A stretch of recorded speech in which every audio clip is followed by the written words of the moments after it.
દૂધ અને પાણીનો ગુણોત્તર 3:1 છે.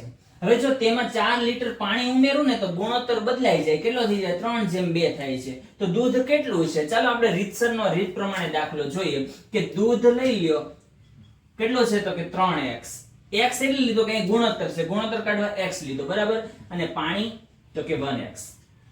એમાં 4 લીટર પાણી ઉમેરતા કેમાં? તો કે ઉપરના જે ગુણોત્તરમાં છે ને એમાં. તો કે 3x તો દૂધ છે ને પાણી કેટલું છે? તો કે 1x. એમાં કેટલા લીટર ઉમેરવાનું છે? 4 લીટર, બરાબર. તો એનો ગુણોત્તર કેટલો મળે? તો કે 3:5. સોરી 3:2. કેટલો મળે છે? 3:2. હવે આને ક્રોસ ગુણાકાર કરો. ક્રોસ ગુણાકાર એટલે આનું અહીંયા આની સાથે ગુણાકાર એટલે 6x બરાબર આનો 3 એકા 3x બરાબર 3 ચોક 12, બરાબર. 3 પ્લસ પેલી બાજુ જાય તો માઈનસ 6 માંથી 3 બાદ થાય એટલે કેટલા આવે? 3x બરાબર કેટલા થાય? 12. 3 ગુણાકારમાં પેલી બાજુ આવે તો ભાગાકારમાં, તો x બરાબર 12/3. તો x બરાબર કેટલા આવે? 4 લીટર આવે. કેટલું આવે? 4 લીટર. આ તો એક ભાગ મેળવો. મારી પાસે દૂધ કેટલું છે? દૂધ મને પૂછેલું છે, તો દૂધ કેટલું છે? બરાબર. તો દૂધ બરાબર 3 ગુણ્યા x ની કિંમત કેટલી મળેલી છે? 4 લીટર, બરાબર.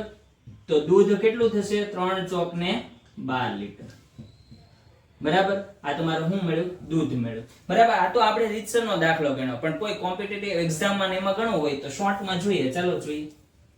અહીંયા કેટલું કીધું કે દૂધ 3 ભાગનું છે. કેટલા ભાગનું છે? 3 ભાગનું. અને પાણી કેટલા ભાગનું છે? 1 ભાગ. અહીંયા 3 ભાગ અને 1 ભાગ. કુલ મળીને કેટલા ભાગ થયા? તો કે 4 ભાગ થયા, બરાબર. 4 ભાગ. હવે એમાં જો હું 4 લીટર પાણી ઉમેરું ને બીજું, બરાબર, તો 3 ભાગનું તો દૂધ એમનું એમ જ રહેશે. પાણી કેટલા ભાગનું થઈ જશે? 2 ભાગનું. તો કુલ હવે કેટલા ભાગ થયા? તો કે 5 ભાગ થઈ ગયા, બરાબર.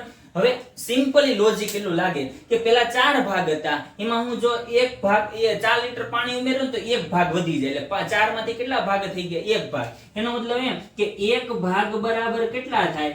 તો કે 4 લીટર થાય. મારી પાસે દૂધ કેટલા ભાગ છે? 3 ભાગ છે, બરાબર. તો 3 ભાગ બરાબર 3 ગુણ્યા 4 લીટર. તો 3 ચોક કેટલું થઈ ગયું? 12 લીટર. એનો મતલબ એમ કે દૂધ કેટલા લીટર છે? 12 લીટર. જો અહીંયા ને અહીંયા જવાબ સરખો જ આવ્યો, પણ આ મેથડ પ્રમાણે થાય છે, આ લોજિક પ્રમાણે થાય છે. વિડીયો ગમ્યો હોય તો લાઈક કરો, શેર કરો અને ચેનલને સબસ્ક્રાઇબ કરો.